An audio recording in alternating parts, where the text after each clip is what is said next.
Olá, tudo bem? Sejam bem-vindos à preleção semanal do SEAC. O tema para nossa reflexão essa semana está no capítulo 15 do Evangelho segundo o Espiritismo, item 4, o maior mandamento. O capítulo 15 tem o seguinte título: Fora da caridade não há salvação, que é uma das grandes bandeiras do Espiritismo. O pano de fundo para esse capítulo está na parábola do bom samaritano. Antes de eu contar essa parábola, deixa eu mostrar para vocês qual era o clima, como que ela aconteceu, para que a gente tenha um entendimento um pouco melhor. Jesus estava na Galileia e ele disse para os discípulos: olha, eu preciso ir para Jerusalém. Normal. Os judeus sempre iam para Jerusalém para a Páscoa, para as festas, então, normal. Só que Jesus diz assim: eu preciso passar pela Samaria. E aí que complica a história. Por quê? Se fossem direto, eles iam ali pelas margens do Rio Jordão, com água, caminho suave, sombra, mas pela Samaria o caminho aumentava muito, ia ter que pegar deserto, ia ser puxado o negócio. E tem outra coisa, os judeus tinham vários desentendimentos ali com os samaritanos. Um não gostava do outro. Se tivesse um judeu sentado e sentasse um samaritano, o outro já levantava, aliás, nem sentava perto. Então, João vai na frente e fala: vocês vão indo que eu vou na frente. Eu vou conseguir hospedagem para nós. Naquela época, era um grande costume das pessoas de receber os peregrinos em suas casas. Sempre você tinha que ter ali um cantinho, um lugar para que o peregrino ficasse. Aliás, tinha uma lenda, era uma questão de educação. Tinha uma lenda que dizia que a família que não recebeu um peregrino, que se recusar, vai vir um fogo do céu e vai queimar todo mundo. Então João foi na frente. Foi lá para tentar arranjar hospedagem. Só que ele chegava para os samaritanos e dizia: arranjar hospedagem para nós, mas você é judeu? Sem chance. Quando o João volta, ele fala para Jesus, né? Ele fala: ó, Jesus, eu falei para você, esses samaritanos aí, ó, não dá. Ninguém quis dar hospedagem para nós. Ninguém quis. O senhor quer que eu reze? Quer padecer o fogo já e arrebentar com tudo, queimar tudo? Se o senhor quiser, a gente já começa, chama os outros, aí a gente reza e já mete fogo em tudo. Jesus olha para João e fala: João, o Filho do Homem não veio para destruir. O Filho do Homem veio para salvar. Vamos. E seguem o caminho. E aí ele passa pela Samaria. Acontece aquele diálogo com a mulher samaritana às margens do poço. Sabe aquele, quando ela pergunta: mas Senhor, onde que eu devo adorar a Deus? É no Monte Garizim? É em Jerusalém? E Jesus fala: Deus é Espírito, e como Espírito deve ser adorado em Espírito e verdade. Mas esse não é o tema. Esse não é o tema, mas vale a pena dar uma estudada nisso aí. Quer dizer, em todos os lugares, né? Deus deve ser adorado, principalmente aqui no nosso coração. Mas como eu disse, esse não é o tema. Jesus passa pela Samaria e segue para Jerusalém. Olha, mais de 100 quilômetros. Mais de 100 quilômetros. Quando ele está chegando na cidade, imagina, gente, ele não foi de helicóptero, ele foi a pé. A pé. Quando ele está chegando na cidade cansado, com sede talvez, com fome, provavelmente, aí vem um doutor da lei. E olha o que está escrito, eu vou até ler aqui, ó. Mas os fariseus, ao verem que Jesus tinha feito calar a boca dos saduceus, reuniram-se e um deles, que era doutor da lei, veio fazer uma pergunta para tentá-lo, quer dizer, para testá-lo. Imagina a gente, quando a gente está com fome, cansado, depois de uma viagem cansativa dessa, a paciência que nós estamos. Mas ali, o doutor da lei tinha na frente dele Jesus, o governador espiritual do planeta. Então, ele pergunta para Jesus: Mestre, o que devo fazer para conquistar a vida eterna? E Jesus volta para ele falar: o que é que está escrito na lei? Como tu o lês? Como que você vê? E ele responde assim,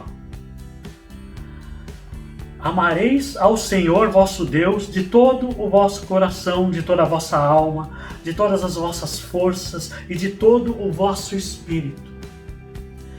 E o vosso próximo como a vós mesmos. E Jesus lhes disse: muito bem, fazei isso e vivereis. Mas esse homem, querendo justificar-se a si mesmo, disse a Jesus: quem é o meu próximo? Então nós temos aí o primeiro mandamento: amar a Deus sobre todas as coisas, de todo o vosso coração, de todo o vosso entendimento, de todo o vosso espírito. O Haroldo Dutra, ele diz que na tradução do hebraico é assim: amar com todos os seus muitos.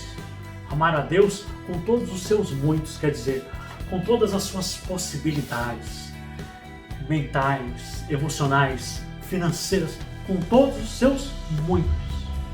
É assim que nós devemos amar a Deus. O grande problema que existia era o seguinte: o primeiro mandamento, esse de amar a Deus, eles aprendiam desde pequenininho na evangelização deles. As crianças eram ensinadas a isso, que Deus era a coisa mais importante. O grande problema não era esse. O grande problema era o segundo: era amar ao próximo como a ti mesmo. Interessante, né? Que esses ensinamentos já existiam antes de Jesus, mas eles se imortalizaram com Jesus.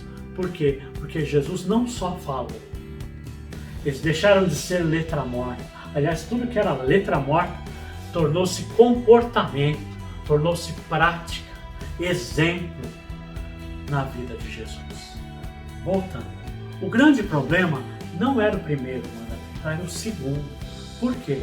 Porque tinha uma corrente que dizia o seguinte: quem é meu próximo? Meu próximo são os judeus. Eu sou judeu, meu próximo é judeu. Eu moro em Osasco, o meu próximo são os osasquenses. Eu sou corintiano, o meu próximo são os corintianos. Se for palmeirense é alemão, não.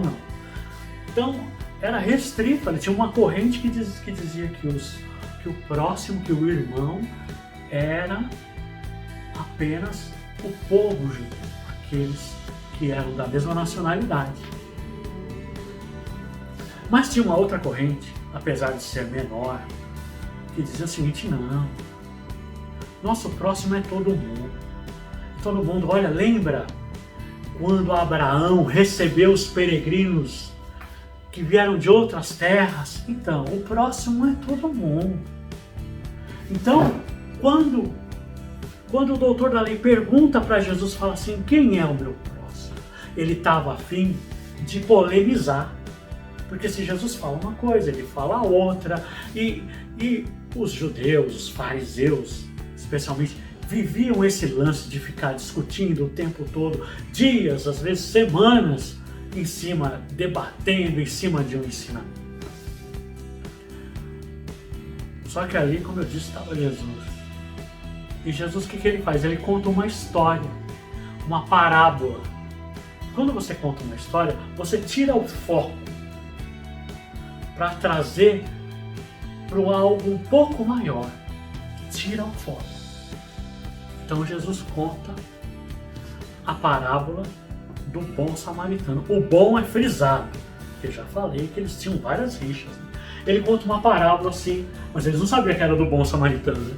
Conta uma história assim: descia um homem de Jerusalém para Jericó, e esse homem caiu nas mãos dos assaltantes e foi espancado, surrado, roubaram-lhe todas as suas posses, cobriram seu corpo de feridas, ficou ali desfigurado. Um sacerdote vindo pelo mesmo caminho, viu o homem e passou do lado. Um levita, descendo pelo mesmo caminho, viu o homem cair e passou do lado. Ó, só lembrando, sacerdote, a palavra já diz que eram os caras que cuidavam do templo, das cerimônias, das coisas de Deus. Os levitas, cabe uma explicação. Os levitas eram a única tribo que não tinha terras. Na divisão das terras, quando eles chegaram lá, né, na terra prometida, para os levitas não ficou nada, porque está escrito que a herança deles era Deus, era o Senhor. Então eles tinham que cuidar também, junto com os sacerdotes, das coisas de Deus. Aliás, a grande maioria, os sacerdotes eram todos levitas. Está escrito que os levitas eram os únicos autorizados a ministrar o nome de Deus. Então a herança deles era o templo, as coisas de Deus. Então passou o sacerdote, que conhecia os mandamentos, e passou do lado, nem ó. Passou o levita, que também conhecia os mandamentos, passou do lado. Olha que coisa. E então veio um samaritano que estava de viagem. Imagina, quem estava ouvindo falou: ixi, samaritano?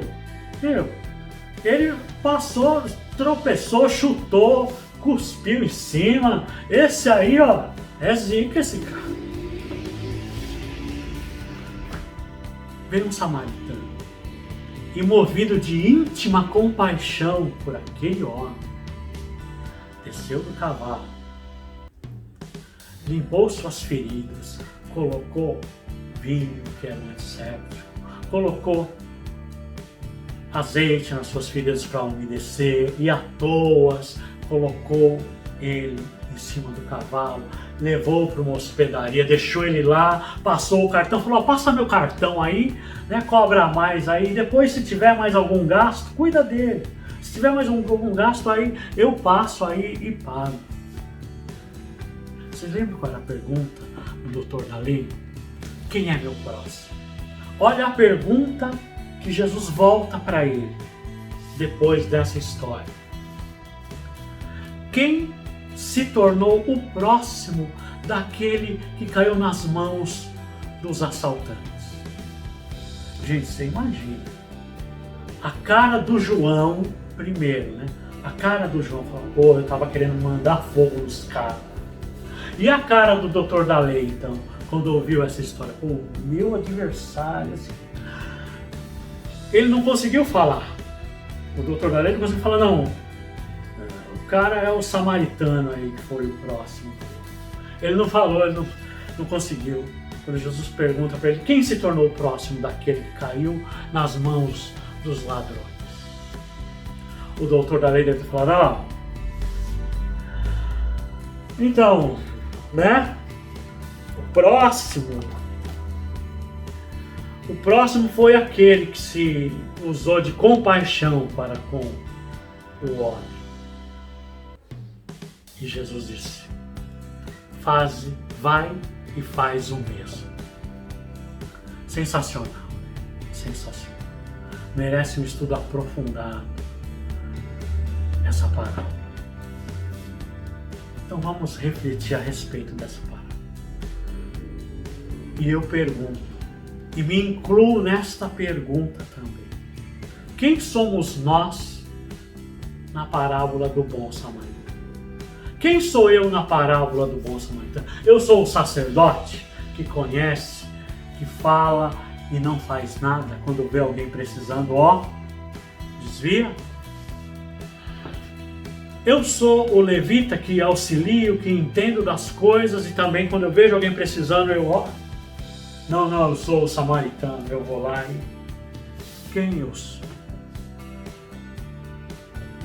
O engraçado, uma coisa a se observar é: ninguém se coloca no lugar do que foi ferido, do que está necessitado. Foi isso que Jesus fez com o doutor da lei. Colocou ele no lugar do homem que estava precisando de ajuda.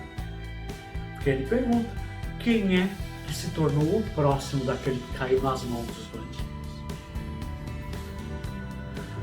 E aí, meu amigo, como diz uma pessoa que eu gosto muito, que eu amo muito, quando você está numa roubada e vem o auxílio, você não pergunta se é corintiano, palmeirense, se é homossexual, nada disso, você simplesmente recebe o auxílio. Olha que interessante. A caridade transpõe os nossos preconceitos. Ela transpõe, ela atravessa. Porque estamos necessitando, não interessa nada. Só interessa que a nossa dor seja aplacada. E quando nós resolvemos usar de caridade para com o próximo, também já nos dispomos a esquecer tudo isso, todas essas outras coisas que não têm a ver com o bem do próximo. Todas essas escolhas que ele fez não nos interessam. Como eu disse, a caridade, fora da caridade, não há salvação. É uma das grandes bandeiras do Espiritismo. E essa salvação, ela é a salvação de nós mesmos. Não se trata apenas da questão de negociar com Deus. Eu preciso fazer porque eu vou para o céu. Não é isso. Não é isso. Será que nós temos como negociar com Deus, apresentando para Ele uma extensa ficha corrida de serviços prestados? Será que temos como negociar com Ele? E se Ele mostrar as outras encarnações nossas para trás, como é que é? A caridade, como eu disse, nos salva de nós mesmos. Quando nós estamos com grandes problemas, ali na nossa vida, naquele looping, e não conseguimos sair, se em algum momento nós paramos e vamos em busca do próximo, seja de um orfanato, seja de uma casa de repouso de idosos, seja um morador de rua, seja quem for que esteja precisando, morreu o parente de alguém, vou lá. Alguém está internado, vou lá. Quando nós saímos desse nosso círculo pessoal para ir fazer algo dessa natureza, quando nós retornamos para a nossa vida, já abastecidos, distraídos desses problemas, quando nós nos debruçamos sobre eles, sobre esses problemas novamente, é possível que nós comecemos a enxergá-los de maneira diferente e encontremos a solução. Se não encontrar a solução, pelo menos a nossa resignação aumenta muito. Porque nós lembramos do outro sofredor e fala, graças a Deus, graças a Deus. Não, aqui eu dou conta. Deixa comigo que aqui eu me vi. Aqui eu me vi. O Chico Xavier, ele dizia assim, quando eu estou muito triste, muito cansado, quando eu estou com vontade de desistir, olha o Chico, hein, que a gente pensa, quando eu estou com vontade de desistir, aí vem o Emmanuel e me pega pela mão e me leva para os bairros sofredores, para os bairros carentes de Uberaba. E quando eu entro na casa daquelas famílias, onde o sofrimento chegou antes de mim, eu olho naqueles olhos e aí eu abasteço a minha alma e encontro o consolo e o amparo que eu estava buscando. Olha que interessante. Jesus tornou o próximo a ponte que nos liga com Deus. A importância de se fazer o bem, de auxiliar, não é? É a questão da lei de ação e reação de causa e efeito. A vida, ela me dá tudo que eu dou para a vida. Quem não vive para servir, não serve para viver. Entende? Foi isso que Jesus exemplificou tanto na vida dele. O auxílio às pessoas. Por isso que é importante. Mas, independente de ser uma questão de negociar, é aqui dentro, é eu comigo mesmo, com a minha consciência. É ser atuante dentro do meu processo reencarnatório. E tem mais. Fazer o bem não se trata apenas de ser caridoso, mas de fazer o bem todas as vezes que o nosso auxílio é necessário. Seja na parte material, seja um abraço, seja um sorriso. Não percamos a oportunidade.